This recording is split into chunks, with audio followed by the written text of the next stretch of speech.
जय हिंद दोस्तों। मेरा नाम है जय और मैं आप सभी का एक बार फिर से वेलकम करता हूं आपका अपने YouTube channel the learning fuel पर।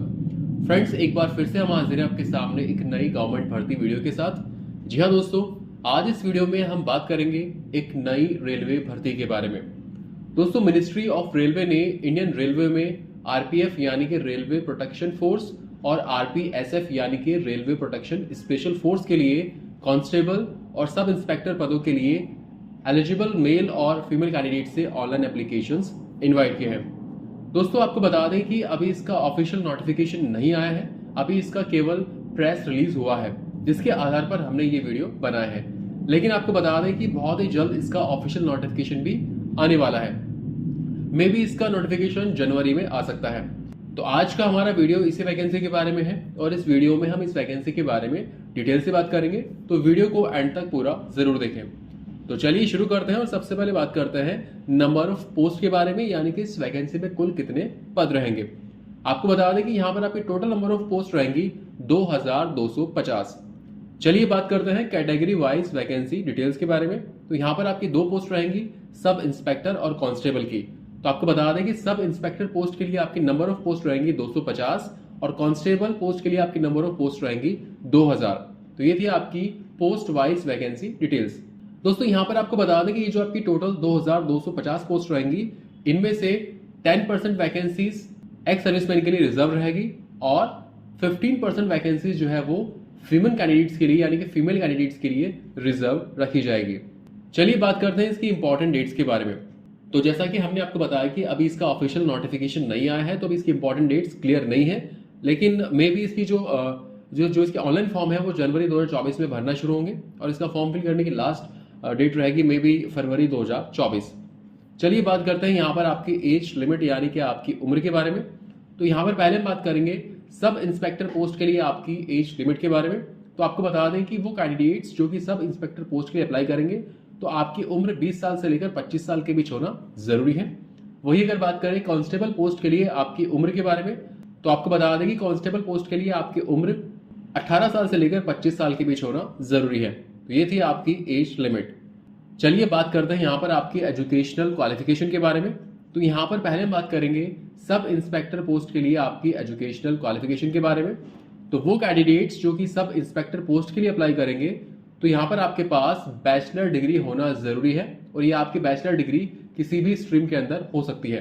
ओके, वही अगर बात करें कांस्टेबल पोस्ट के लिए आपकी एजुकेशनल क्वालिफिकेशन के बारे में, तो कांस्टेबल पोस्ट के लिए अप्लाई करने के लिए आपको भारत सरकार द्वारा मान्यता प्राप्त किसी भी बोर्ड से कम आपको 10वीं पास होना जरूरी है। अगर आप 10वीं पास हैं तो आप कांस्टेबल पोस्ट के लिए अप्लाई कर सकते हैं।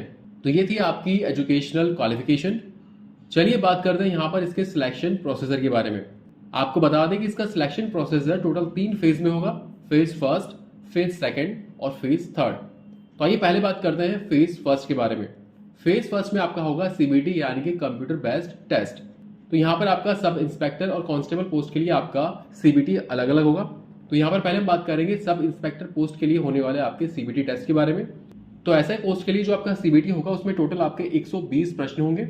इन 120 प्रश्न में से जनरल अवेयरनेस के 50 प्रश्न होंगे, अर्थमेटिक के 35 प्रश्न होंगे और जनरल इंटेलिजेंस और रीजनिंग के भी 35 प्रश्न होंगे। और आपको बता दें कि इस एग्जाम को क्लियर करने के लिए आपको 90 मिनट का समय दिया जाएगा। चलिए बात करते हैं कांस्टेबल पोस्ट के लिए होने वाले सीबीटी के बारे में। तो आपको बता दें कि कांस्टेबल पोस्ट के लिए जो आपका सीबीटी होगा इसमें भी आपके टोटल 120 प्रश्न होंगे और इन 120 प्रश्नों में से जनरल अवेयरनेस के 50 प्रश्न होंगे, अर्थमेटिक के 35 प्रश्न होंगे और जनरल इंटेलिजेंस एंड रीजनिंग के भी 35 प्रश्न होंगे। और इसको करने के लिए भी आपको 90 मिनट का समय दिया जाएगा।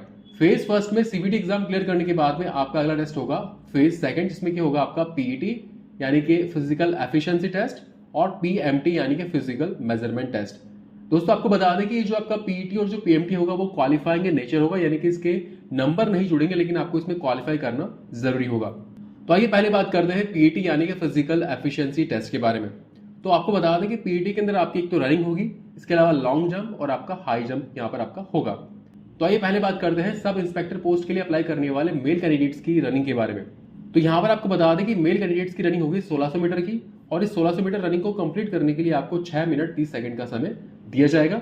वहीं अगर बात करें सब इंस्पेक्टर पोस्ट के लिए अप्लाई करने वाले फीमेल कैंडिडेट्स की रनिंग के क्राइटेरिया के बारे में, तो आपको बता दें कि आपकी रनिंग होगी कुल 800 मीटर की, और इस 800 मीटर रनिंग को कंप्लीट करने के लिए आपको 4 मिनट का समय दिया जाएगा। चलिए बात करते हैं मेल कैंडिडेट्स के लॉन्ग जंप के बारे में। तो आपको बता दें कि वो मेल कैंडिडेट्स जो कि सब इंस्पेक्टर पोस्ट के लिए अप्लाई करेंगे, तो यहाँ पर आपका लॉन्ग जंप होगा कुल 12 फीट का, और आपका हाई जंप होगा 3 फीट 9 इंच का। वहीं अगर बात करें फीमेल कैंडिडेट्स के बारे में जो कि सब इंस्पेक्टर पोस्ट के लिए अप्लाई करेंगी, तो यहाँ पर आपका लॉन्ग जंप होगा 9 फीट का, और आपका हाई जंप होगा 3 फीट का। चलिए बात करते हैं कांस्टेबल पोस्ट के लिए अप्लाई करने वाले मेल कैंडिडेट्स के रनिंग के क्राइटेरिया के बारे में। तो यहाँ पर आपकी रनिंग होगी कुल 1600 मीटर की, और इस 1600 मीटर रनिंग को कंप्लीट करने के लिए आपको समय दिया जाएगा 5 मिनट 45 सेकंड का। वहीं अगर बात करें फीमेल कैंडिडेट्स के बारे में, तो यहाँ पर आपकी रनिंग होगी 800 मीटर की, और इस 800 मीटर रनिंग को कंप्लीट करने के लिए आपको 3 मिनट 40 सेकंड का समय दिया जाएगा। चलिए बात करते हैं उन मेल कैंडिडेट्स के बारे में जो कि कांस्टेबल पोस्ट के लिए अप्लाई कर रहे हैं। तो यहाँ पर आपका लॉन्ग जंप होगा 14 फीट का, और आपका हाई जंप होगा 4 फीट का। वहीं अगर बात करें उन फीमेल कैंडिडेट्स के बारे में जो कि कांस्टेबल पोस्ट के लिए अप्लाई करेंगी, तो आपका लॉन्ग जंप होगा 9 फीट का, और आपका हाई जंप होगा 3 फीट का। तो दोस्तों इस तरीके से ये हो गया आपका पीईटी यानी कि physical efficiency test. Phase second में पीईटी क्लियर करने के बाद में आपका अगला टेस्ट होगा पीएमटी यानी कि फिजिकल मेजरमेंट टेस्ट, और पीएमटी में आपका हाइट, चेस्ट और वेट का मेजरमेंट किया जाएगा। तो ये पहले बात करते हैं उन मेल कैंडिडेट्स की हाइट के बारे में जो कि जनरल या फिर ओबीसी कैटेगरी से बिलोंग करते हैं। तो यहाँ पर आपकी हाइट होनी चाहिए कम से कम 165 सेंटीमीटर। और अगर बात करें फीमेल कैंडिडेट्स के बारे में जो कि जनरल या फिर ओबीसी कैटेगरी से बिलोंग करती हैं, तो यहाँ पर आपकी हाइट होनी जरूरी है 157 सेंटीमीटर। वही अगर बात करें उन मेल कैंडिडेट्स के बारे में जो कि एससी या फिर एसटी कैटेगरी से बिलोंग करते हैं, तो आपकी हाइट कम से कम 160 सेंटीमीटर तक होना जरूरी है। और वो फीमेल कैंडिडेट्स जो कि एससी या फिर एसटी से बिलोंग करते हैं, तो आपकी हाइट कम से कम 152 सेंटीमीटर तक होना जरूरी है। दोस्तों यहाँ पर आपको बता दें कि वो कैंडिडेट्स जो कि गढ़वालीज, गोरखाज, मराठाज, डोगराज, कुमाऊनीज और या फिर अदर जो है जो गवर्नमेंट द्वारा स्पेसिफाइड कैटेगरीज है उनसे बिलोंग करते हैं, तो आपकी हाइट जो मेल कैंडिडेट्स हैं उनकी हाइट कम से कम 163 सेंटीमीटर होना जरूरी है, और ऐसी फीमेल कैंडिडेट्स की हाइट कम से कम 155 सेंटीमीटर तक होना जरूरी है। तो ये हो गई आपकी हाइट। चलिए बात करते हैं चेस्ट के क्राइटेरिया के बारे में। दोस्तों आपको बता दें कि यहाँ पर चेस्ट का मेजरमेंट केवल मेल कैंडिडेट्स का ही लिया जाएगा। ओके, तो यहाँ पर पहले हम बात करेंगे उन मेल कैंडिडेट्स के बारे में जो कि जनरल या फिर ओबीसी कैटेगरी से बिलोंग करते हैं। तो आपका चेस्ट बिना फुलाए कम से कम 80 सेंटीमीटर तक होना जरूरी है, और उसमें कम से कम 5 सेंटीमीटर तक फुलाव भी होना जरूरी है। वहीं अगर बात करें उन मेल कैंडिडेट्स के बारे में जो कि एससी या फिर एसटी कैटेगरी से बिलोंग करते हैं, तो आपका चेस्ट कम से कम 76.2 सेंटीमीटर तक होना जरूरी है बिना फुलाए, और उसमें कम से कम 5 सेंटीमीटर तक का फुलाव भी होना जरूरी है। वहीं अगर बात करें उन मेल कैंडिडेट्स के बारे में जो कि गढ़वालीज, गोरखास, मराठास, डोगरास, कुमाऊनीज या फिर एनी अदर जो है गवर्नमेंट द्वारा स्पेसिफाइड कैटेगरी से बिलोंग करते हैं, तो आपका चेस्ट भी बिना फुलाए कम से कम 80 सेंटीमीटर तक होना जरूरी है, और उसमें कम से कम 5 सेंटीमीटर तक का फुलाव भी होना जरूरी है। तो ये हो गया आपका पीएमटी यानी कि फिजिकल मेजरमेंट टेस्ट, और आपका ये हो गया फेज सेकंड। इसके सिलेक्शन प्रोसीजर में फेज सेकंड क्लियर करने के बाद में आपका होगा फेज थर्ड, जिसमें कि आपके डॉक्यूमेंट्स को वेरीफाई किया जाएगा। तो इस तरीके से दोस्तों ये हो गया इसका सिलेक्शन प्रोसीजर। सो फ्रेंड्स यहाँ पर इस वीडियो में हमने बात करी मिनिस्ट्री ऑफ रेलवे ने इंडियन रेलवे में आरपीएफ यानी कि रेलवे प्रोटेक्शन फोर्स और आरपीएसएफ यानी कि रेलवे प्रोटेक्शन स्पेशल फोर्स के लिए कांस्टेबल और सब इंस्पेक्टर पदों के लिए एलिजिबल मेल और फीमेल कैंडिडेट से ऑनलाइन एप्लीकेशंस इनवाइट किए हैं, उसके बारे में हमने यहाँ पर बात करी है। दोस्तों यहाँ पर हमने आपको बता दिया है कि अभी इसका ऑफिशियल नोटिफिकेशन नहीं आया है, पर इसका प्रेस रिलीज हो चुका है, तो उसके आधार पर हमने ये वीडियो बनाया है। दोस्तों उम्मीद करते हैं कि यहाँ पर हमने आपको जो इन्फॉर्मेशन दी वो आपको अच्छी लगी होगी। अगर आपको ये वीडियो अच्छा लगा हो तो इस वीडियो को लाइक और अपने दोस्तों के साथ शेयर जरूर करें, और फ्यूचर में इस चैनल पर इसी तरह के यूजफुल वीडियोस देखने के लिए इस चैनल को सब्सक्राइब करके बेल आइकन जरूर दबाएं, जिससे आपको ऐसे ही यूजफुल वीडियोस के अपडेट्स मिलती रहे। So thank you for watching our video. जय हिंद।